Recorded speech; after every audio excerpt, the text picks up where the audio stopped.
Hello everyone, my name is Tasan Khan. কেমন আছেন আপনারা?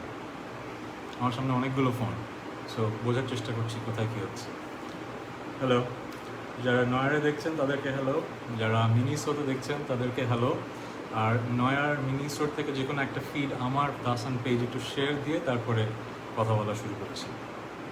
So let's share the Miniso feed.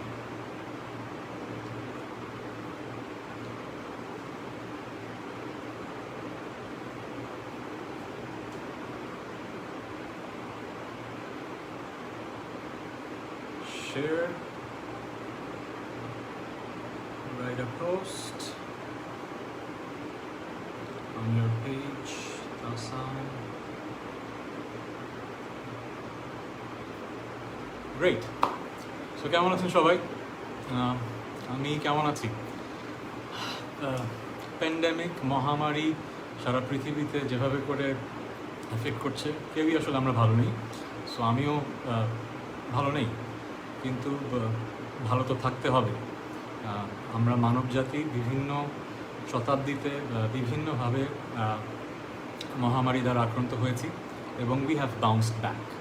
So এবারও আমরা hopefully we will be able to bounce back, and hopefully we will be able to bounce back faster than maybe 100 years back যখন Spanish flu এসেছিল। কারণ এখন আমাদের চিকিৎসা ক্ষেত্রে অনেক উন্নতি হয়েছে এবং আমাদের মাঝে সেই মেধাটা আছে, আমরা বুঝি যে কেন আমাদের ঘরে থাকতে হবে, to flatten the curve. So এগুলো নিয়ে লাস্ট 2 মাস আমরা অনেক কথা বলেছি। আজকে সেগুলো নিয়ে কথা বলবো না। আজকে আপনাদের সামনে হাজির হয়েছি একজন সিঙ্গার সংরাইটার হিসেবে, একজন গানের মানুষ যে গান লেখে, গান সুর করে এবং গান গায়। সো আজকে আপনাদের সাথে গান নিয়ে গল্প করব আর একটা দুইটা গান শোনাবো। আর আগেই বলে দেওয়া ছিল মিনিসো এবং নয়ারের পেজে কিছু কোয়েশ্চেন আপনারা আমাকে পোস্ট করেছেন, সেগুলোর অ্যান্সার দেব। বাট আজকে আমি শুরু করতে চাই একটা ইম্পর্টেন্ট বিষয় নিয়ে। ইম্পর্টেন্ট বিষয়টা হচ্ছে, আচ্ছা, নয়ারের সবাই দেখতে পাচ্ছি তো, নয়ারকে আবার অ্যাটেনশন কম দেওয়া হয়ে যাচ্ছে। তো আজকে যে বিষয়ে আসলে কথা বলতে চাই সেটা হচ্ছে যে যারা আমরা গান করি তারা আমরা আসলে কেন গান করি। আমার প্রথম অ্যালবাম কথোপকথনের ফার্স্ট গানটার নাম ছিল কিছু শিহরণ। কিছু শিহরণে আমি একটা কথা বলেছিলাম যে গান গেয়ে আমি কি দিতে পারি। গানের প্রথম 2টো প্যারাগ্রাফে আমার কথাগুলো ছিল যে গান গেয়ে আসলে তো আমি কিছুই করতে পারি না, পৃথিবীতে দারিদ্র্যের বিমোচন করতে পারি না, আমি অসুস্থতা দূর করতে পারি না, আমি কি করতে পারি। শেষের দিকে আমি গানে লিখেছিলাম যে আমি আসলে কিছু শিহরণ দিতে পারি, কিছু অনুভূতি দিতে পারি, যে অনুভূতিগুলো বেঁচে থাকার অনুপ্রেরণা যোগায়। খারাপ সময় আপনাকে হয়তো একটু মনোবল যোগায়, ভালো সময়টা হয়তো আরও বেশি এনজয় করার সুযোগ দেয়। এতটুকুই কিন্তু আমাদের কাজ। আর যারা আমরা অনেক বছর ধরে গান করি তারা আমরা একটা জায়গায় পৌঁছানোর পরে আমরা রিয়েলাইজ করি যে নতুন আর কী বা দেয়ার আছে। যেরকম আমি প্রায় 20 বছর ধরে গান করছি। আমার প্রথম গান রিলিজ পেয়েছিল ব্ল্যাকের সাথে যখন ছিলাম, অনুশীলন নামে একটা মিক্সড অ্যালবাম করেছিলাম। ওখানে আজম খান আমাদের গুরু, উনি আমাদেরকে একটা সুযোগ করে দিয়েছিলেন ব্যান্ড মিক্সড অ্যালবামে, ওখানে একটা গান ছিল। সো তারপরে প্রজন্ম ছিল অ্যালবামটার নাম। তারপর দূরে ভাই সুযোগ করে দিয়েছিলেন একটা মিক্সড অ্যালবামে, অনুশীলন ছিল অ্যালবামটার নাম। ওখানে একটা গান করেছিলাম স্মৃতি, ওটাই ছিল প্রথম গান। সো এই যে এত বছর ধরে গান করছি, শুরুতে যখন ব্ল্যাকে গান করতাম শহরের মানুষ আমাদের পছন্দ করে, এখন হয়তো সারা বাংলাদেশের মানুষ আমার গান শুনে ফেলেছে। তো এত বছর ধরে যে গান করছি, এটা আসলে প্রাপ্তিটা কোথায়? প্রাপ্তিটা হচ্ছে গান যখন বেঁচে থাকে, আর গান যখন বেঁচে থাকে তখন আমরা বেঁচে থাকি। সো কতগুলো গান আমার বেঁচে আছে সেটা কিন্তু আমি আসলে বুঝবো না। আমি যখন হয়তো পৃথিবী ছেড়ে চলে যাবো তখন আসলে বোঝা যাবে কতগুলো গান বেঁচে আছে। বাট এই গত 20 বছর আমি রিয়েলাইজ করেছি বেশ অনেকগুলো গান যেটা এখনও মানুষের প্লেলিস্টে আছে। So I would like to thank all of you যে এতদিন ধরে আমার গানগুলো আপনারা শুনছেন। এই কথাগুলো এই কারণে বলছি, রিসেন্টলি আমি দেখলাম একটা শব্দ নিয়ে খুব চর্চা হচ্ছে। শব্দটা হচ্ছে লেজেন্ড, এবং আমি কোনো বিতর্কর মধ্যে যাব না। কে কী কারণে এই শব্দটা নিয়ে কথা বলেছে, মিসইউজ করেছে, সেটাতে আমি যাব না। কিন্তু আমি যেটা বলবো, আমার চোখে যারা লেজেন্ড এবং কারা লেজেন্ড তাদের নিয়ে আমি একটু কথা বলবো এবং তাদের একটা দুটো গান আমি গাবো। আছে আমি যখন ছোট ছিলাম আমি খুবই লাকি একটা মানুষ ছিলাম। আমার মা ছিল ঢাকা ইউনিভার্সিটির একজন শিক্ষিকা। সো আমি ঢাকা ইউনিভার্সিটি ক্যাম্পাসে বড় হয়েছি, আমাদের বাসা ওখানে ছিল। সো ঢাকা ইউনিভার্সিটি ক্যাম্পাসে সব ব্যান্ডরা 90-এর দশকে কনসার্ট করতে আসতো। সো তারা যখন কনসার্ট করতে আসতো, আমি হয়তো ক্লাস 5-6-এ পড়তাম, সে অবস্থাতে আমি কনসার্টগুলো দেখতে পারতাম। এখন কথা বলছি নয়ারের দিকে, এতক্ষণ মিনিসোতে ছিলাম। আমি তাদের গানগুলো শুনতে পারতাম। সো আমার মনে আছে আমার লাইফের প্রথম কনসার্ট দেখেছে ফিডব্যাকে। ও মাই গড, মাকসুদ ভাইয়ের সেই স্টেজের পারফরমেন্স আমি মাঠের মধ্যে দূরে থেকে দেখছি। আমার জীবনের দেখা প্রথম কনসার্ট, এবং আই ওয়াজ ব্লোন অ্যাওয়ে। আমি জানি না ওই দিনই ঠিক করেছিলাম কিনা আমি ওইরকম একটা জায়গায় যেতে চাই, ওই জায়গায় দাঁড়িয়ে গান করতে চাই, কিন্তু আমার মনে হয়েছিল যে that is something very special, যে স্টেজে উঠে গান করছি, হাজার মানুষ আমার গানগুলো শুনছে। সো এই ফিডব্যাকের কনসার্ট দেখা থেকে শুরু। তারপরে ঢাকা ইউনিভার্সিটিতে আমি ওই সময় লেজেন্ডারি সবার গান শুনেছি। আমি আজকে এই শব্দটা বেশি ইউজ করবো, লেজেন্ডস।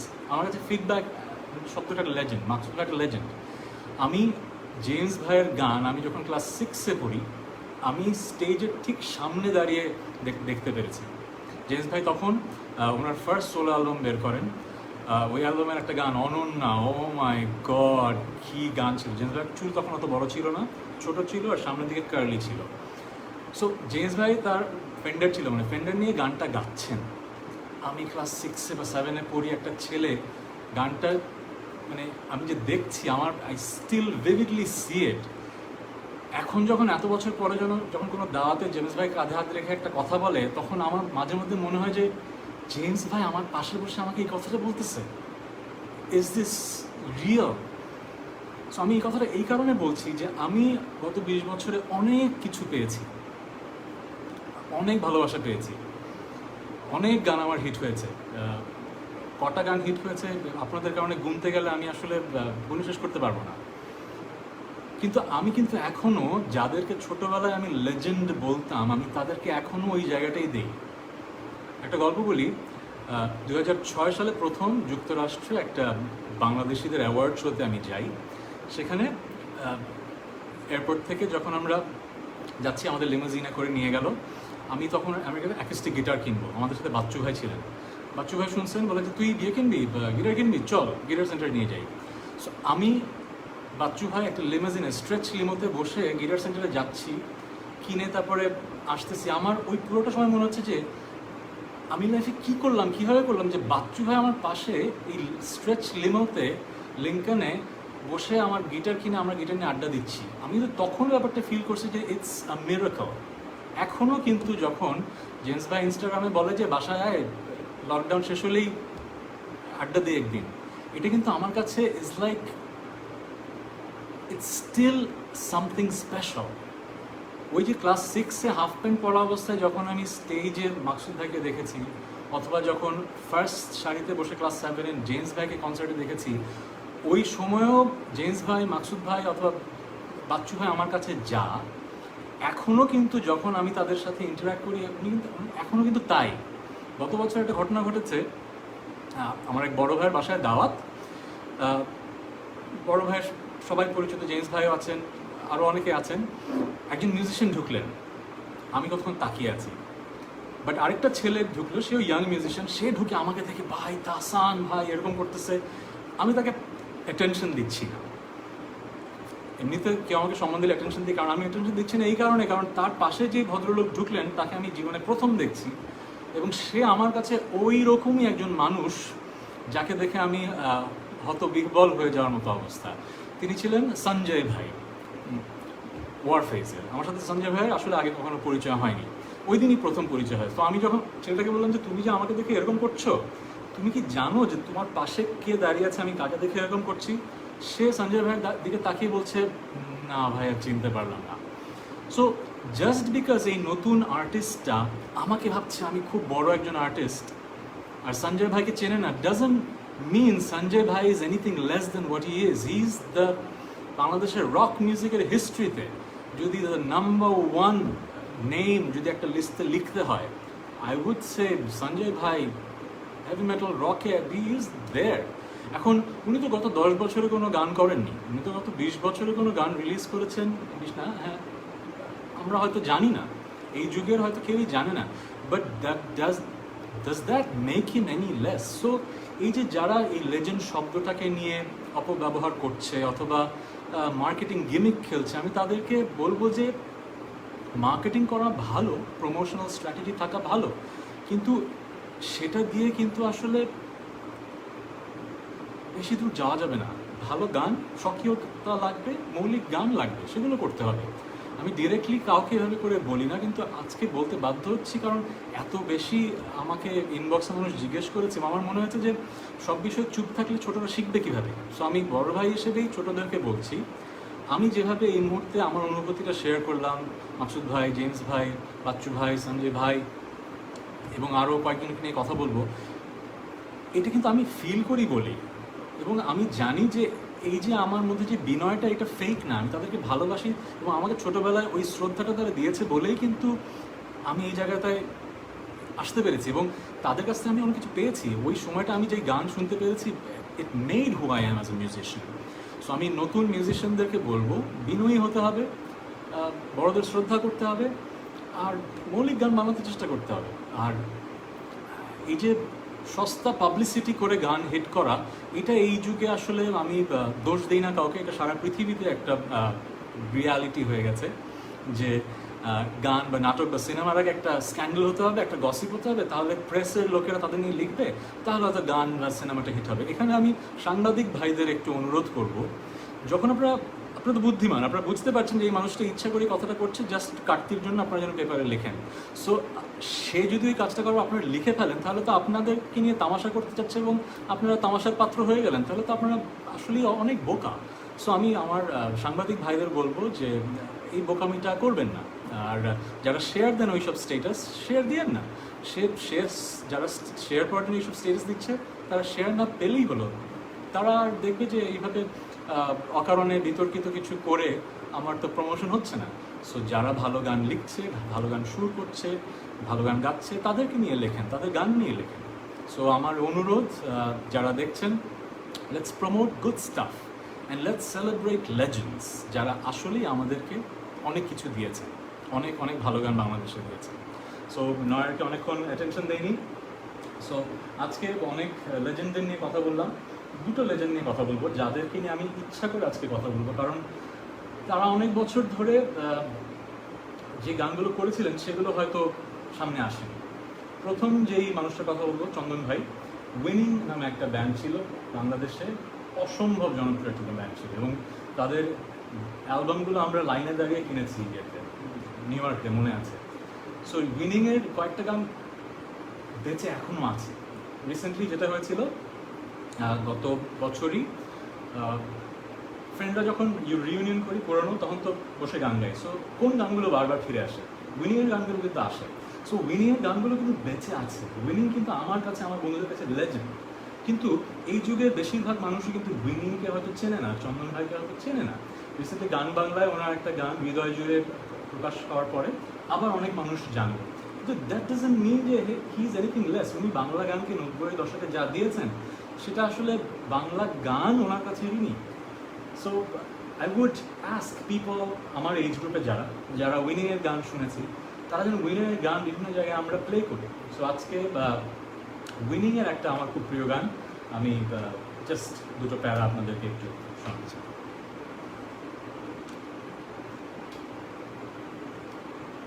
লাইভে কোনো সমস্যা হচ্ছে? আমি তো কমেন্ট পড়ছি না। আচ্ছা, মনে হয় সব ঠিকঠাক আছে।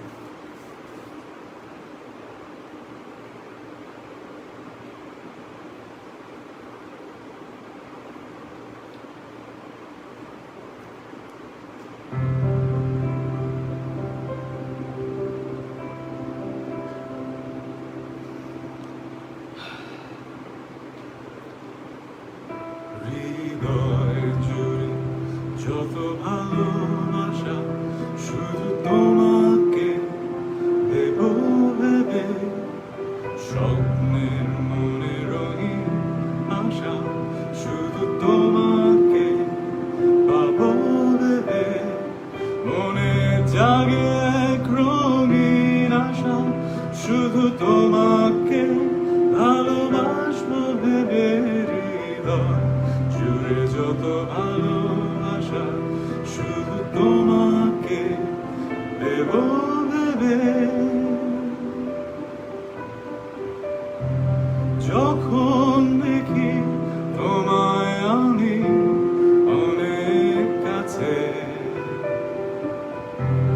হৃদয় গভীরে শুকনো আকাশ মেঘে ভরেছে, অশ্রু বর্ষা জাগা তুমি, নিবিড়ে থেকে জেনে হৃদয় জুড়ে যত ভালোবাসা শুধু তোমাকে দেব ভেবে।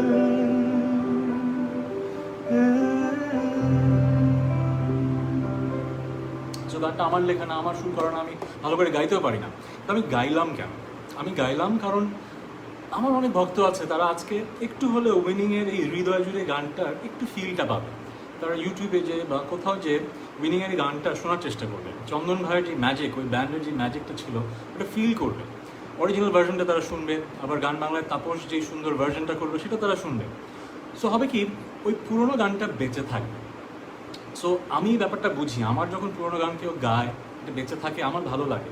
সো আমি আমার যারা লেজেন্ডস তাকে আসলে কীভাবে থ্যাংক ইউ দেবো? আমি তো কভার করে পরিচিতি পাইনি। সো আমি নিজেকে কভার আর্টিস্ট বলি না, আমি কভার গান করতেও পারি না, চাইও না, কিন্তু আমি তাও কেন করছি? Because I want to say thank you to Chandan ভাই and the band Winning. So আজকের কথাগুলো একটু ইমোশনাল, আমার ছোটোবেলার সব লেজেন্ডদের নিয়ে কথা বলছি। ফার্স্টে বললাম মাকসুদ ভাইয়ের কথা, তারপরে জেমস ভাইয়ের কথা, তারপরে বললাম বাচ্চু ভাইয়ের কথা, তারপরে বললাম চন্দন ভাইয়ের কথা। এখন আরেকজন লেজেন্ডকে নিয়ে কথা বলবো। এই লেজেন্ড আমার কাছে মানে লাকি, কারণ ওনার সাথে আমি গানও করেছি, ওনার সুর করা গানই করেছি। উনি হচ্ছেন ইকবাল আসিফ জুয়েল ভাই, মাইলসের একজন বড় পিলার, আপনারা তাকে সবাই চেনেন জুয়েল ভাই। কিন্তু জুয়েল ভাইয়ের সাথে আমার গানের কানেকশন শুরু হয়েছে তার অনেক আগে, উনি মাইলস জয়েন করার আগে, ওনার যখন ওয়ারফেজে ছিলেন তারও আগে। আমি ছোটোবেলায় যে সময়টায় নিউ মার্কেটে যে নতুন নতুন ক্যাসেট বের হলে প্রতিদিন নতুনগুলো কিনে আনতাম, খোঁজ রাখতাম কখন কি অ্যালবাম আসছে, তখন কোনো এক ঈদে স্কুলেই পড়ি, স্কুল বা কলেজে, স্কুলে মনে হয়, তখন ইয়েতে গেলাম, নিউ মার্কেটে গেলাম, কি নতুন অ্যালবাম আসছে, নাম একটা ব্যান্ড নতুন, লেজেন্ডস, ইয়াং কয়েকজন ছেলে, বললো যে ভাই ভালো গানটা বাজতেছে। ফার্স্ট শোনাতেই I feel like this is something really good. বাসায় নিয়ে এসে ক্যাসেট প্লেয়ারে ঢুকালাম, এ পিক থেকে বি পিক পুরোটা শুনে I'm like this is my current favourite and still my favourite. ব্যান্ডটার নাম হয়তো আপনারা জানো না, লেজেন্ডস, অনেকে হয়তো জানেন, আবার অনেকে বেশিরভাগই জানেন না। জুয়েল ভাইয়ের ফার্স্ট ব্যান্ড ছিল। সো ওই অ্যালবামে বেশ কয়েকটা গান এত ভালো ছিল, এখন গানগুলো হয়তো আমরা শুনতে পাই না। রিসেন্টলি আমি আজকে এইটা নিয়ে কথা বলবো বলে ইয়েতে গেলাম, ইউটিউবে গেলাম, ইউটিউবে যে গানটা সার্চ দিলাম, যে গানটা আমার সবচেয়ে বেশি পছন্দ ছিল, এই তারা জলা রাত্রিতে, দেখলাম যে জি সিরিজের ইউটিউবে আছে 3000 ভিউ। এখন যারা এই যে কোটি কোটি ভিউ নিয়ে কথা বলে, অথবা বলে যে গত 10 বছরে কী গান হিট হয়েছে, আমার কথা হচ্ছে যে এই গানটার ভিউ হয়তো 3000, এখন কিচ্ছু যায় আসে না। আমি যতদিন বাঁচবো, আমার বয়স আজকে 10 বছর বা 20 বছর পরও যদি হঠাৎ আমার শৈশবের কথা মনে করতে হয়, আমি কিন্তু ইউটিউব বা কোথাও থেকে এই গানটা খুঁজে বের করবো। যদি না পাই, আমি জুয়েল ভাইকে ফোন দিয়ে বলবো, জুয়েল ভাই এই গানটা শুনতে চাই, আপনি একটু কোনোভাবে জোগাড় করে দেন। সো আমার মতো আমার ওই জেনারেশনের অনেকে আমি জানি এই গানটা খোঁজে, এই গানটা, এই তারা জলা রাত্রিতে গানটা তারা খোঁজে, তারা শুনবে। সো আমি জানি না এই গানটা কত কোটি ভিউ হবে, হবে না, এই গানটা হিটের লিস্টে আসবে কি না, এই গানটা সেই যুগের যারা হঠাৎ করে খুব ফেমাস হয়ে যাবে তাদের চোখে খুব ভালো কিছু হবে কি না, তাদের অধ্যত্ত এবং অন্তঃশ্বাসশূন্য স্টেটাসে কি থাকবে আমি জানি না, কিন্তু এই গানটা আমার কাছে কিন্তু তখন একটা লেজেন্ডারি গান থাকবে। So what I am trying to say is that, আচ্ছা আমি একটু রাগ নিয়ে কথা বলছি, বড় ভাই হিসেবে রাগ নিয়ে অনেকের সাথে কথা বলা যেতে পারে, সেই অধিকার আমার আছে। লেজেন্ডদের সম্মান দিতে হবে, এবং তাদের কয়টা গান হিট হয়েছে গত 10 বছরে সেটা চিন্তা না করে, তাদের যে সময়টা ছিল সেই সময় তারা বাংলাদেশের গানকে কীভাবে সমৃদ্ধ করেছে সেটা নিয়ে ভাবতে হবে, সেটার জন্য ধন্যবাদ জানাতে হবে। সো যে গানটা করবো, এটাও আমি কখনো করিনি, জাস্ট আজকে কথাটা বলবো বলে জাস্ট একটু বাজাবো, কিন্তু you have to listen to this song, it's called the তারা জলা রাত্রিতে।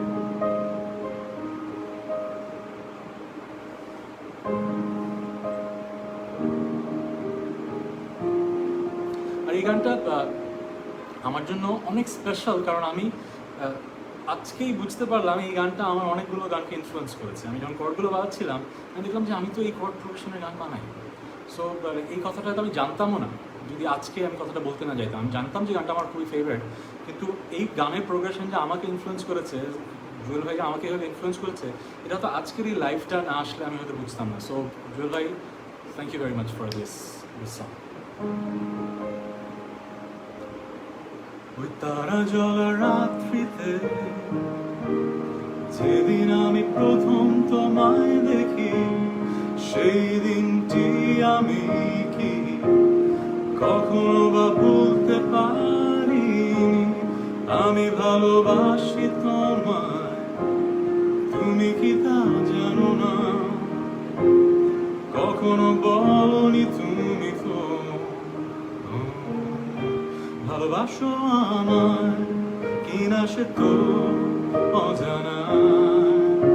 ভালোবাসো আমায়, কিনা সে তো অজানা।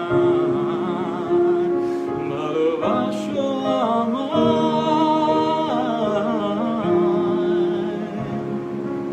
ছোট্ট দুটো ভার্স আপনারা শুনে কিন্তু বুঝতে পারছেন যে এটা আমার গানকে অনেকভাবে ইনফ্লুয়েন্স করেছে। আমি নিজেই ফিল করছিলাম, আমি নিজে ইম্প্রোভাইজ করা শুরু করে দিয়েছি নিজের মতো করে। ইম্প্রোভাইজেশন যারা বোঝেন না, গান করার সময় আমরা যখন করি তখন ইম্প্রোভাইজ করে আমরা সুরের অদল বদল করি জাস্ট নতুন সুর আনার জন্য। সো এই গানটাকে যেভাবে আমাকে ইনফ্লুয়েন্স করেছে, এখন লেজেন্ডস নামের ব্যান্ডটা তো এক্সিস্ট করে না। এই যুগের কেউ তো লেজেন্ডস ব্যান্ডটার নাম জানে না, কিন্তু লেজেন্ড শব্দটা নিয়ে যখন চর্চা হয় প্রতিবারই আমার লেজেন্ডসের কথাটা মনে পড়ে। ওনারা কিন্তু আমার জন্য লেজেন্ডস।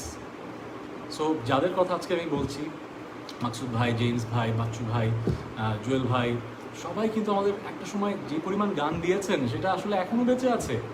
সো আরও অনেক আর্টিস্ট আছে যাদের গান বেঁচে আছে। আমি ওয়ারফেজের কথা বলছিলাম, সঞ্জয় ভাইয়ের কথা বলছিলাম, উনি অনেকদিন গান করেন না, কিন্তু ওনার গানগুলো এখনও বেঁচে আছে। ওনার গানগুলো যখন আবার এই নতুন ওয়ারফেজে লাইন আপ করছে সেগুলো অসাধারণ হচ্ছে, এবং ওই কারণেই বেঁচে আছে, কারণ আগের ভার্সনগুলোই এত ভালো ছিল। আরও অনেকের গান আছে যেগুলো নিয়ে কথা বলতে গেলে আসলে শেষ হবে না, যাদের হয়তো কেউ আমরা নামইভাবে জানি না। কিন্তু আসলে যে কথাটা আমি বলতে যাচ্ছি, যারা নতুন আর্টিস্ট আছো, যারা ভক্ত আছেন, প্রচারের জন্য কাউকে মানে খারাপ কিছু বলে তো প্রচার করতে হবে না।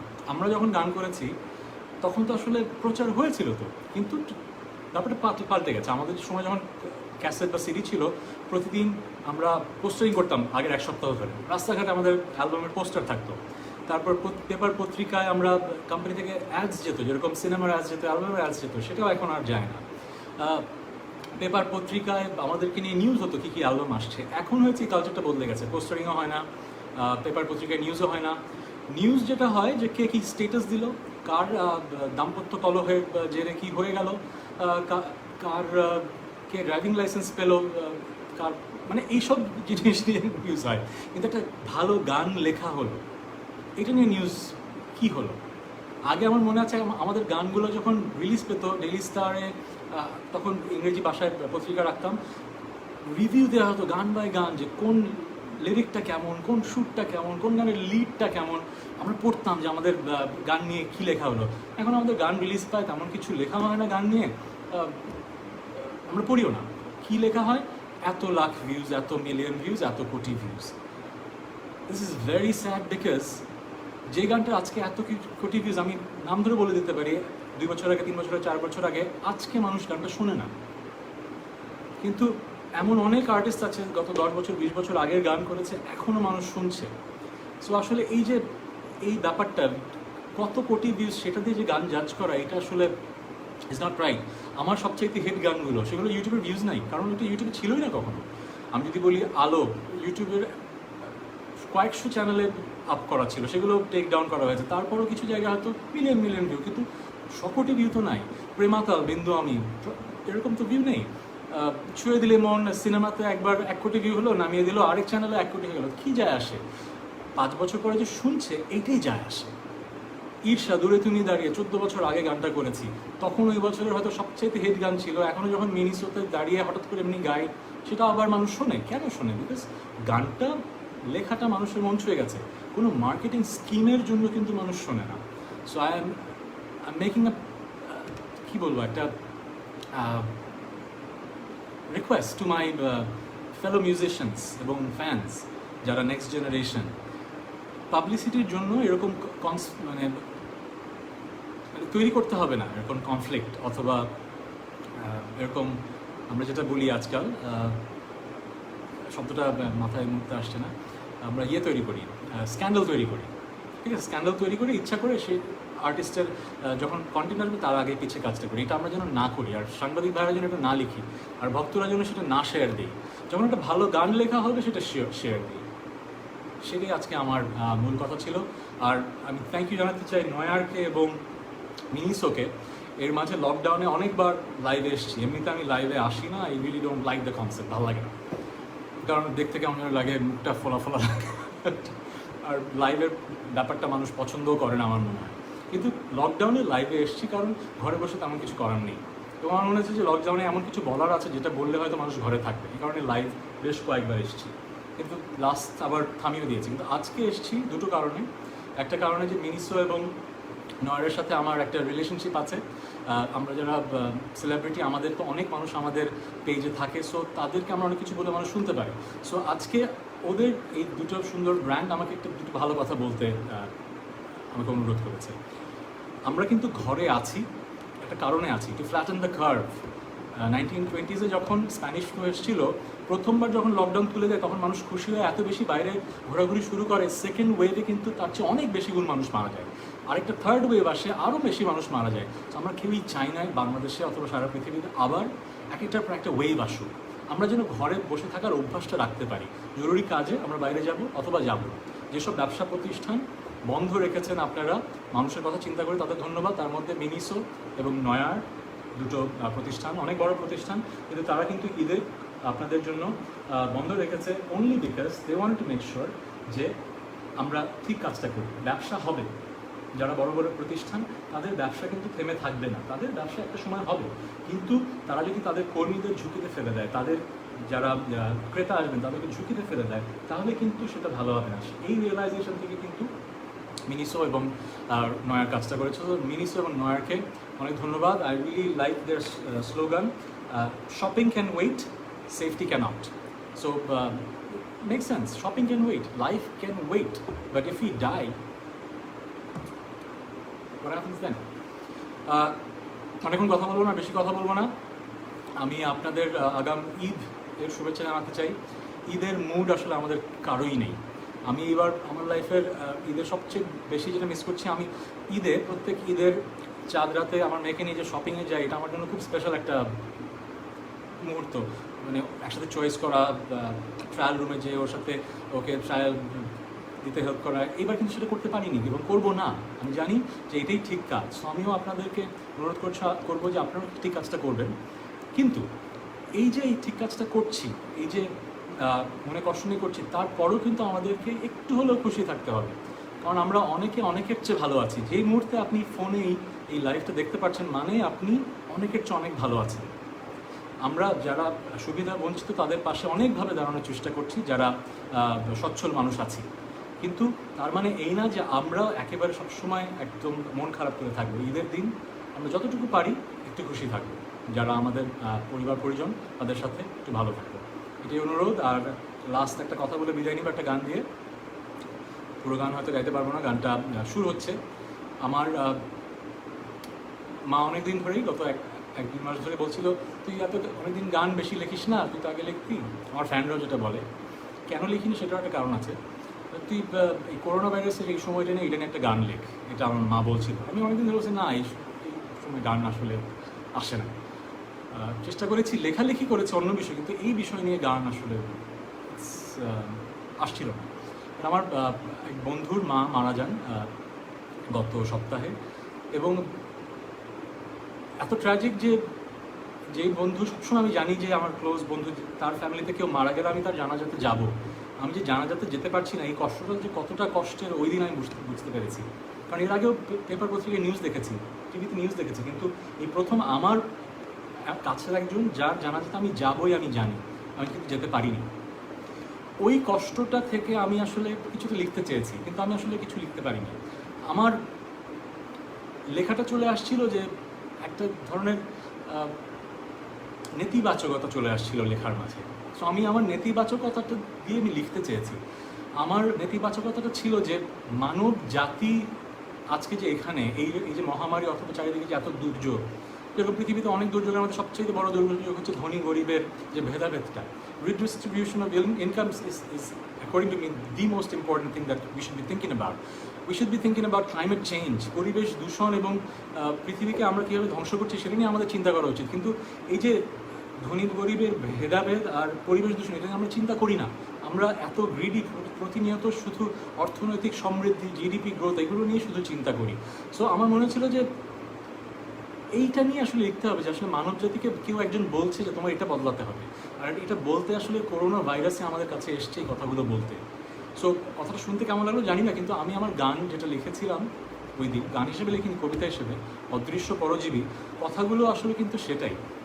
কথাগুলো হচ্ছে is a monologue by that virus who is telling human civilizations that we have to change. So গানটা গান হিসেবে লেখা হয়নি, কিন্তু লেখার পরে আমার সিডি চয়েসের সোহেল ভাই এবং সাজিদ বললো যে ভাইয়া এটা সুর করতে চাই, খুব ভালো হয়েছে। সো ও একটা সুর করলো, আমি বললাম যে ফার্স্ট দুইটা ভার্স খুব সুন্দর হয়েছে, কোরাসটা আমি করি। সো কোরাসটা আমি সুর করলাম, ও ভার্সটা করলো। সাজিদের সাথে আমার অনেক অনেক ভালো গান, ও আমার লাইফে একটা ব্লেসিং। কারণ শুরু 10 বছর 12 বছর আমি নিজেই সুর করতাম একা, অন্যের সুরে গান করতাম না। তারপরে যখন কমার্শিয়াল গান করা দরকার হলো, আমি কমার্শিয়াল একদম সিনেমা নাটকের গান আমার করতে স্বাচ্ছন্দ্য বোধ করি না, ওর সাথে আমার কেমিস্ট্রিটা ভালো হলো। সো ওর মাধ্যমে কিন্তু আবার আমি একটা অন্য অডিয়েন্সকে পেয়েছি। সো ওকে থ্যাংক ইউ যে ও আমাকে এই সুযোগটা করে দিয়েছে যে নতুন একটা অডিয়েন্সের কাছে যাওয়া। সো ওর সাথে যখন কথা হচ্ছিল আমি বলছিলাম যে এবারে এমনটা শুট করি যেখানে তোমারও টেস্ট থাকবে, আমারও টেস্ট থাকবে। সো শেষ পর্যন্ত ট্র্যাকটা করেছে, শ্যুটটা আমাদের দুজনের একসাথে করা, হয়তো ঈদের আগের দিন রিলিজ করবো, অদৃশ্য পরজীবী। সো এই গানটার কিছু লাইন আজকে আপনাদের আমি একটু শোনাতে চাই এবং তারপরে বিদায় নিতে চাই। সো নয়ার এবং মিনিসোকে অনেক অনেক ধন্যবাদ আমার এই সময়টা, ঈদের সময়টা আমার সাথে থাকার জন্য। নয়ার আমাকে কিছু কোয়েশ্চেন পাঠিয়েছে, সেই কোয়েশ্চেনগুলো আগে একটু পড়বো, তারপরে আমি একটু বিদায় নেব। কোয়েশ্চেনগুলো একটু দেখে নিই। কোয়েশ্চেনগুলো হচ্ছে ইন্টারেস্টিং। নয়ার ফেসবুকে অথবা ইনস্টাতে, আর মিনিসোর ফেসবুকে ইনস্টাতে কিছু কোয়েশ্চেন এসছে। ফারাহ মাজবিন বলেছেন, if you are a director of a natok, who are the actors? ওকে, আমি যদি ডিরেকশন দিই, ডিরেকশন অনেক কঠিন কাজ। বাংলাদেশে আমার যদি কমেডি নাটক হয়, সবচাইতে ভালো আমি বলবো মোশাররফ করিম এবং সাজু খাদেম। এই দুজন এত এত ফানি এবং ট্যালেন্টেড মানুষ, আমার মনে হয় আন্ডার ইউটিলাইজড। কারণ বাংলাদেশে ওই লেভেলের অত সংখ্যক ডিরেক্টর আছে ভালো, কিন্তু ওনাদের মেধা সেটাকে ক্যাপিটালাইজ করার মতো ডিরেক্টর আমি জানি না আছে কি না কমেডি হলে। আর যদি ইয়ে হয়, রোম্যান্টিক নাটক হয়, তাহলে অবভিয়াসলি বাংলাদেশে এখন যে দুজন খুব ভালো করে, আফরান নিশো এবং অপূর্ব, ওদেরকে কাস্ট করব। সাথে নায়িকা হিসেবে থাকবে আমার যত প্রিয় নায়িকা, সবাই তো থাকবেই। ওরা ইউজুয়ালি জুটিবদ্ধ হয় মেহজাবিন আর তিশার সাথে। সো ওদের সাথে জুটি না করে জুটি করবো হচ্ছে ইয়ের সাথে,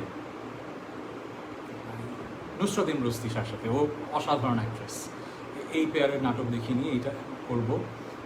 আর আর যদি সিরিয়াস থ্রিলার কিছু করি, তাহলে সিরিয়াস কিছু করলে থ্রিলার টাইপের চিন্তা করিনি। আচ্ছা, চিন্তা করে দেখি। Okay, question number 2, Ishtar Sultana Ishi, how are you going to spend this Eid and what is the first thing that you are going to do when the pandemic is over and the lockdown ends? এই ঈদটা কী করবো আসলে? ঈদে তো কিছু করার নেই, কী করবো? লাইভে আসবো কোথা থেকে? না, লাইভে আসবো না। যেটা করবো, ঈদের আগের রাতে লাইভে আসবো, চাঁদ রাতে। একটা মিউজিক এগেনস্ট হাঙ্গার নামে একটা চ্যারিটি শো হবে। আমি, মিনার, রাফা আর তপু আমরা গান করবো পরপর 2 রাত। সো ঈদের আগের রাতে আমি করছি। এখানে যেটা হবে, সারা পৃথিবী থেকে যারা এনআরবিজ আছেন তারা বাংলাদেশে দুস্থ মানুষের জন্য ডোনেট করতে পারবেন। So it's a very regular practice abroad. যে কোনো দুর্যোগের সময় ফান্ড রেজিংয়ের জন্য এরকম শো হয়। বাংলাদেশে হয়েছে কি না এরকম জানি না, বাট এইবারই প্রথম হয়তো হচ্ছে। যেখানে লাইভ মানুষজন ডোনেট করতে পারবে এবং দেখতে পারবে যে কীরকম ডোনেশন হচ্ছে। বাংলাদেশে এবারে ব্যাপারটা আমার ভালো লেগেছে যে আমরা এত নেতিবাচকতার মাঝেও পাশ্চাত্যের ভালো জিনিস দুটো নিয়েছি। একটা হচ্ছে অকশন করে টাকা রেজ করা, বাট রিসেন্টলি আমি দেখছি এটা নিয়েও মানুষজনের প্রবলেম যে এত কেন অকশন, চারিদিকে অকশন হচ্ছে।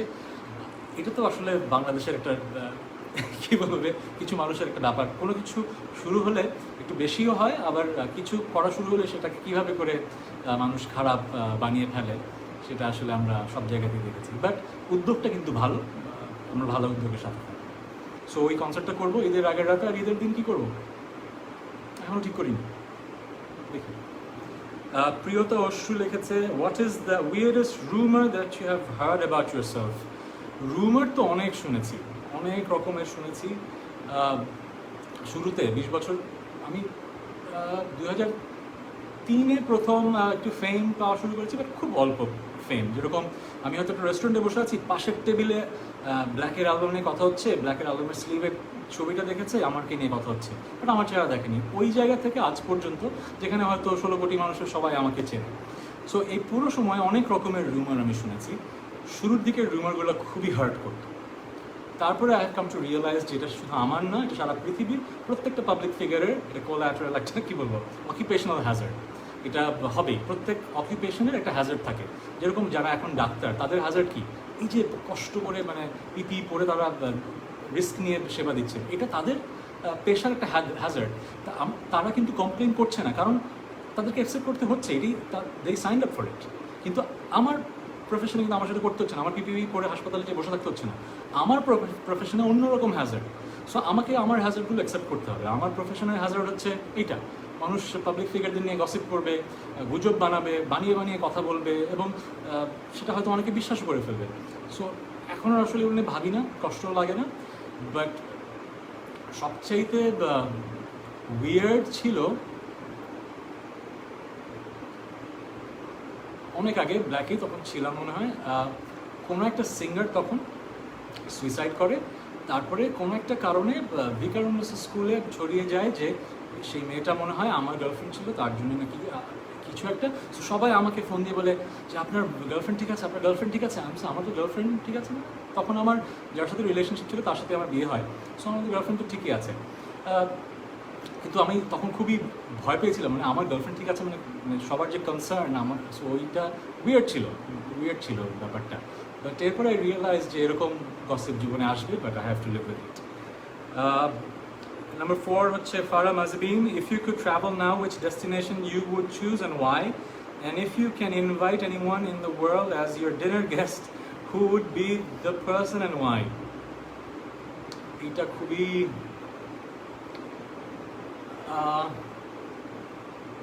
আমি আসলে লাস্ট 2 বছর অনেক ট্রাভেল করেছি এবং আই বিন ভেরি লাকি। এবং আমার মানে আমি লাস্ট 2 বছরে যা যা করেছি তার মধ্যে এইটা আমার, আই এম থ্যাঙ্কফুল যে আমি অনেক বেশি ট্রাভেল করেছি। সো ট্রাভেল যখন কোয়েশ্চেনটা আসলো, কোনো সুন্দর জায়গা মাথায় আসছে না, কিন্তু মাথায় আসছে আমার একটা জায়গা যেখানে আমি একবার গিয়েছি। আমার মাকে নিয়ে আমি হজে গিয়েছিলাম 2015 সালে। এই লকডাউনের সময় যখন হেরেম শরীফ বন্ধ করে দেওয়া হলো, তখন যে ছবিগুলো দেখেছি, তারপরে যে ছবিগুলো দেখেছি যে এখন মানুষ কীভাবে লিমিটেড অ্যাক্সেস পাচ্ছে, আমার মনে হচ্ছিল যে মানে thank god I went and I really want to go again. So জানি না লকডাউন শেষ হলেই হয়তো যাব না, বাট এই একটা জায়গা মাথায় আছে যে সৌন্দর্য, অনেক জায়গায় গিয়েছি, অনেক কিছু ঘুরেছি, বাট এই জায়গায় আবার যেতে চাই। আর আপনার গাওয়া গানগুলোর মধ্যে আপনার সবচেয়ে প্রিয় গান কোনটি? নিজের লেখা গান তো নিজের সন্তানের মতো। সো প্রিয় অপ্রিয় বলতে কিছু নেই, বাট নিজের সব লেখা গানই প্রিয়। অন্যের লেখা অন্যের সুর করা একটা দুটো গান আছে, একটা না কয়েকটি গান আছে যেগুলো আসলে খুব একটা ভালো লাগে না। হয়তো নাটকের ডিরেক্টরের সাথে কন্ট্রাক্টে আছি, গান গাইতে হবে, সুর এসছে, গেয়ে ফেলেছি, এরকম গান আছে। কিন্তু নিজের লেখা, নিজের সুর করা, নিজের গাওয়া, এরকম অপ্রিয় কোনো গান নেই, সবই প্রিয়। আর যেটা যখন লিখি তখন প্রিয় হয়ে যায়। যেমন এখন অদৃশ্য পরজীবী গানটা যখন লিখেছি, তখন থেকে এটা আমার খুব প্রিয় একটা গান। প্রত্যেকটা লাইন আমি ফিল করি। মানুষ কে কী বুঝলো আমি জানি না, বাট আমি গানটা ফিল করি। তারপরে হচ্ছে Jannatara, how did you spend the last 2 months? Did you learn something new? Did you cook something? Last 2 month কী করলাম? সব জায়গায় একই কথা বলছি, দোলচে ফার নিয়েন্তে, ইটালিয়ান একটা শব্দ আছে, the pleasure of doing nothing, এটা মনে হয় বেশি করছি। আর একটু ছবি আঁকছি, স্কেচ শেখার চেষ্টা করছি অনলাইনে দেখে দেখে, রান্না করছি, আর লেখালেখি করছি, লেখালেখি করা হচ্ছে। লাস্ট কোয়েশ্চেনটা নিব। লাস্ট কোয়েশ্চেন হচ্ছে, অনেকগুলো প্রশ্ন আছে, কোনটা? মৌসুমী আক্তার লিখছেন, তাহসান খান আপনি কি আগামীতে কোনো বই প্রকাশ করবেন কিনা? যেটা হয়, আমরা যখন ফেমাস হয়ে যাই, শুধু আমাদের দেশে না, সারা পৃথিবীতেই প্রকাশকরা তাদেরকে অ্যাপ্রোচ করেন যে আপনারা গান করবেন কিনা, সরি বই লিখবেন কিনা। সো এটার কারণ হচ্ছে যে তাদের যারা ভক্ত আছে তারা বইটা কিনবে, ব্যবসা হবে। সো আমাকে যারা অ্যাপ্রোচ করেছে, আমি তাদেরকে এই কথাটাই বলেছি, ভাইয়া আমি তো সাহিত্যিক না, আমি আসলে কেন লিখবো, আর জাস্ট ব্যবসা হবে এটা চিন্তা করে লিখলে হবে কি, মানুষ আমার কাজকে আসলে ভালোবাসবে না, কারণ আমার কাজ একটা কারণে ভালোবাসে। যদি কখনো আমার মতো লেখার ব্যাপারটা আসে, আমি জানি যে আমি কিছুটা বলতে চাই মানুষকে, মাথায় হয়তো অনেক কিছু হয়, ভাবি যে লিখবো, কিন্তু আসলে ওই জায়গাটা আমি পৌঁছাইনি, সবসময় মানা করে এসেছি। এবার লকডাউনে বসে থাকতে থাকতে তাম্রলিপি প্রকাশনী নাম ঠিকই বললাম মনে হয়, সিস্টার কনসার্ন, তাম্রলিপি সিস্টার কনসার্নের যিনি ওনার, তিনি ফোন দিয়ে বলেছেন যে আমি আপনার খুব ভক্ত হিসেবে ফোন দিয়েছি, যে আপনি তো অনেক বছর ধরে শিক্ষকতা করেন, পড়াশোনাতে আপনি ভালো ছিলেন, আপনি লেখালেখি করেন, আমি জানি আপনি বই লেখার কোনো প্ল্যান নেই, কিন্তু আপনার লেখা উচিত। মানে এর আগের কলগুলো ছিল আপনি লিখবেন কি না, বাট ওনার কলটা ছিল খুবই ইন্টারেস্টিং। উনি আমাকে এই কথাগুলো বলেন যে কেন লেখা উচিত। দেখেন, আমি জানি আপনি কেন লিখতে চান না, আমি শুনেছি, কিন্তু লেখা উচিত কারণ দুটো ব্যাপার। একটা হচ্ছে আপনি যখন লিখবেন, এখন ধরেন যাদের অনেক বিক্রি হয়, তাদের হয়তো 25,000 30,000 কপি বিক্রি হয়, আপনার ভক্ত সংখ্যা এত যে তার চেয়ে অনেক বেশি বিক্রি হবে। আমি হ্যাঁ জানি, বিক্রি হওয়ার জন্য তো আমি লিখবো না। উনি বললেন যে এটাতে, আমি কথাটা শেষ হয়নি, উনি বললেন যে এক্স্যাক্টলি কনভারসেশনটা আমার মনে নেই, অনেকক্ষণ ধরে কনভারসেশন হয়েছে, আমি সামারি করছি। উনি বললেন যে আপনার কারণে নতুন একটা, কিন্তু প্রজন্মের নতুন একটা অডিয়েন্স বই পড়া হয়তো অভ্যাসটা তৈরি করবে। এটা কি আপনার মনে হয় একটা ভালো কিছু না? এটাকে শোনার পর থেকে আমার মনে হয়েছে যে এটা কিন্তু আসলে একটা ভালো কিছু। আমার লেখা হয়তো খুব খারাপ হবে, সবাই হয়তো বলবে যে খুব পচা বই হয়েছে, কিন্তু আমার বইয়ের কারণে যদি 20,000 মানুষ, নতুন মানুষ একটা বয়সে, তারা যদি আমার বইটা কিনে বইটা পড়ে ভালো লাগে, বই পড়ার অভ্যাসটা যদি তাদের তৈরি হয়, আমি যদি রেগুলারলি লিখি, তাহলে কিন্তু আসলেই একটা বড় কিছু হবে। সো আমার মনে হয়েছে যে এই কথাটা ভ্যালু আছে। আরেকটা বলেছেন, আমি অনেক কবিতা মাঝে মধ্যে ফেসবুকে, ইনস্টাগ্রামে প্রকাশ করি, যেগুলো আসলে গান হয় না, ওগুলো তো আপনি প্রকাশ করতে পারেন। সো এই দুটো কথার কারণে আমার মনে হয়েছে হয়তো লেখা উচিত। সো এখন করছি, প্রবন্ধ আকারে বিভিন্ন কিছু লেখার চেষ্টা করছি, বাট বই আকারে কি সেটা মাথায় আছে, বাট এখনই বলতে চাই না, কারণ কিছু বললাম তারপরে পারলাম না, তখন ভালো লাগবে না, বাট হ্যাঁ লেখার ইচ্ছা আছে। So that's about it. Thank you for spending this much time with me. Miniso এবং নয়ারকে অনেক অনেক ধন্যবাদ এই লাইভটা আয়োজন করার জন্য। সবাইকে আগামী ঈদ মুবারক। আমাদের চারিদিকে অনেক অনেক দুর্যোগ, অনেক দুর্যোগ। আমরা এই দুর্যোগে একতাবদ্ধ থাকবো, আমরা নেগেটিভিটি পরিহার করব। কেউ যদি ভুল করে, আমি যেরকম আজকে বুঝিয়ে দিলাম, একটু ছোটো ভাইকে শাসন করলাম, সেরকম আমরা শাসন করব। আমি ইউজুয়ালি শাসন যাদেরকে করি, ইনবক্সে শাসন করি। যেরকম হয়েছে, সালমান মুক্তাদির একটা কিছু করলো, আমি ওকে ইনবক্সে যেয়ে বলি, সালমান এটা এরকম ঠিক হয় নাই। নাসিন হাসান কিছু করলো, আমি ইনবক্সে যে এটা ঠিক হয় নাই। আমি কিন্তু ইনবক্সে কাউকে গেলে স্টেটাস দিয়ে কাউকে অপমান করাটা একদমই ঠিক করি না, ঠিক মনে করি না। সো আমি অনুরোধ করবো সেটাই, যদি কাউকে আপনার মনে হয় যে কিছু পছন্দ হচ্ছে না, আপনি সেটা ইনবক্সে বলতে পারেন, নেতিবাচকতাটা ছড়িয়েন না। আপনার এই যে রাজনৈতিক মেরুকরণ, ধর্মীয় মেরুকরণ, এটা থেকে একটু বেরিয়ে আসি, আমরা এই করোনার সময়টা একতাবদ্ধ থাকি, এবং আমরা এই যে একটার পর একটা দুর্যোগ আসছে, যেটা আমাদের কাজ করে সেটা করি। আমার কাজ গান করা, অভিনয় করা, আপনাদেরকে বিনোদন দেওয়া, এই লাইভে এসে আপনাদের গান শুনছি, গল্প বলা, সেটা আমার কাজ, আমি এটা করছি। সো যার কাজ সেটা করে যেতে হবে। আমি বলছি না যে আমি সব দিক থেকে ঠিক করছি, আমি এই উদাহরণটা দিলাম যে আমি চেষ্টা করছি। এর মাঝে মানুষ খারাপ পাবে যে উনি লাইভে এসে এত কথা বলেন কেন, লাইভ করার কি আছে। অনেকে বলবে যে লাইভে ফ্রি গান করছেন কেন, শুরুতে যখন সব কিছু তো লাইভ ফ্রি করতাম। সো সব কিছুতেই কিন্তু একটা নেগেটিভিটি চলে আসছে। আমি অনুরোধ করব, এই কঠিন সময় আমরা এই নেগেটিভিটি থেকে বেরিয়ে এসে জাস্ট একটু একতাবদ্ধ থাকি, এতটুকুই। Thank you very much. শুরু থেকে অনেক কিছু বললাম, লেজেন্ডসদের থ্যাংক ইউ দিলাম, এবং আমার লেজেন্ডারি কিছু গান শুনলাম। কোয়েশ্চেন অ্যান্সার্স হলো অদৃশ্য পরজীবী গানটা আসবে হচ্ছে, আর হোপফুলি 2 দিনের মধ্যে শেষ করতে পারবো। হোপফুলি গানটা আপনাদের ভালো লাগবে, কোনো কন্ট্রোভার্সি ক্রিয়েট করবো না। কন্ট্রোভার্সি মার্কেটিং হবে না। জাস্ট আপনাদের অনুরোধ করব, গানটা ভালো লাগলে, লেখাটা ভালো লাগলে শেয়ার করবেন। কোনো কন্ট্রোভার্সি দরকার নাই। গান হিট হওয়ার জন্য কোনো তামাশা করতে হয় না, জাস্ট ভক্ত থাকতে হয় যারা আপনার গান ভালোবাসে। ঠিক আছে, অনেক শাসন করলাম ছোটো ভাইকে এবং আপনাদের সবাইকে একটু এন্টারটেনমেন্ট দেওয়ার চেষ্টা করলাম। I hope you liked it. Thank you very much. Take care. Hello everyone, অনেকক্ষণ ধরে লাইভে ছিলাম, ফ্লোটা একটু ব্রেক হয়ে গিয়েছিল। আমি ভুলে গিয়েছিলাম যে আমি আমার নতুন গানটা একটু প্লে করবো, বাট তার আগে আমি লকড আউট কোয়েশ্চেনগুলো করে। So as promised, I will premiere the song here, right now. So গানটা একবার লিরিকটা পড়ি, তারপরে গানটা প্লে করি। গানটার নাম হচ্ছে অদৃশ্য পরজীবী। গগন বিদারী চিৎকারে আমার কারো ঘুম ভাঙে না, প্রহসনের ধরাধামে আমি কারো করুণার পাত্র না। নিজেকে মহান প্রতিষ্ঠিত করার দৌড়ে মন্থর গতি আমার, আমি জানি আমি কে, কতটুকু দুর্বিসহ, কতটুকু উপহার। পৃথিবীর ইতিহাসে খুঁজে পাবে না এমন কোনো উজ্জ্বল প্রাণ যার আদ্যপান্ত নিষ্কলুষ যে নেয়নি অসুরের ত্রাণ। ভালো খারাপের দলাদলিতে ধরিত্রী আজ ক্ষুব্ধ, মানব সভ্যতার ইতিহাস তাই ইতি টানতে বাধ্য। সৃষ্টির যদি শ্রেষ্ঠ জীব হয়ে থাকো, শ্রেষ্ঠত্বের প্রমাণ কিসের অর্জন? অদৃশ্য পরজীবী আমাকে নয়, তোমার রিপুর দমন প্রয়োজন। অদৃশ্য পরজীবী বিদায় নেবে সত্তর, কিন্তু পৃথিবী থাকবে ক্ষুব্ধ। বদলে যাও মানব জাতি, অথবা হয়তো তুমি বিলুপ্ত। সো কবিতাকারে লেখা ছিল। যখন এটাকে গান বানানোর চেষ্টা করি, একটা কোরাস তৈরি করতে হবে। সো সাজিদ এবং সবার সাথে কথা বলে দেখলাম যে লাস্ট 4 লাইনই আসলে আমার মেইন মেসেজ। সো ওইটাকেই আমরা কোরাস করে গানটা করেছি। লাস্ট 8 লাইনটা আমি একটু বলতে চাই। সৃষ্টির যদি শ্রেষ্ঠ জীব হয়ে থাকো, শ্রেষ্ঠত্বের প্রমাণ কিসের অর্জন? আমরা মানুষেরা সবসময় বলি আমরা সৃষ্টির শ্রেষ্ঠ জীব, কিন্তু এটার প্রমাণ দেওয়াটা কিন্তু অর্জন না। আমরা তো শ্রেষ্ঠ, কিন্তু আমরা প্রতিনিয়ত মানবজাতি হিসেবে কিন্তু প্রমাণ করছি যে আমরা পৃথিবীটাকে যেভাবে ধ্বংস করছি, আমরা তো সৃষ্টির শ্রেষ্ঠত্বের জায়গাটা ধরে রাখছি না।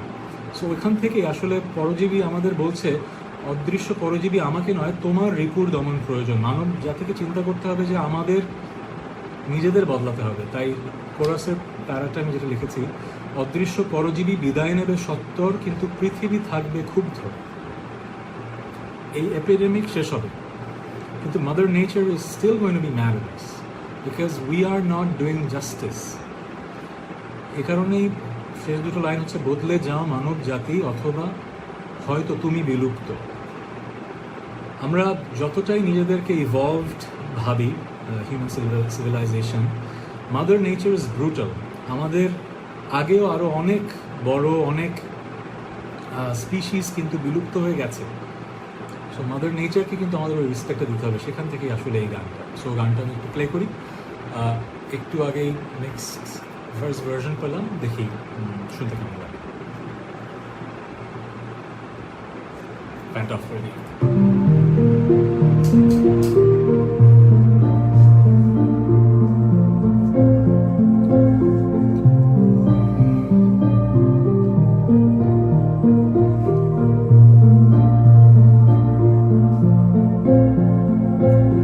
গগন বিদারী চিৎকারে আমার কারো ঘুম ভাঙে না, প্রহসনে ধরাধামে আমি কারো করুণার পাত্র না। নিজেকে মহান প্রতিষ্ঠিত করার দৌড়ে মন্থর গতি আমার, আমি জানি আমি কে। অদৃশ্য পরজীবী বিদায় নেবে সত্তর, পৃথিবী থাকবে তবু ক্ষুব্ধ। বদলে যাও মানব জাতি, অথবা তুমি বিলুপ্ত। বদলে যাও মানব জাতি, অথবা তুমি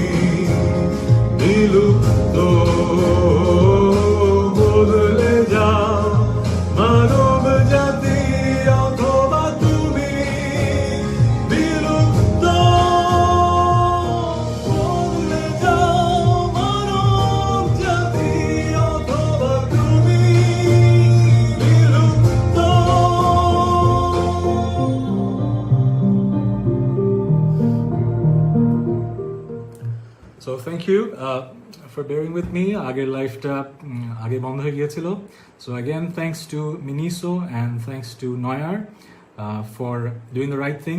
তারা এখন এবার ঈদে স্টোর্স বন্ধ রেখেছেন। I am very proud to be a part of their family and I am really glad যে ঈদের আগে আপনাদের ঈদ মোবারকটা আমি অ্যাটলিস্ট বলতে পারলাম। আমরা সুস্থ থাকি, আমরা ঘরে থাকি। Shopping can wait, but we have to stay safe. Okay? Thank you and take care. So bye to এটা হচ্ছে নয়ার আর এটা হচ্ছে মিনিসো। Take care.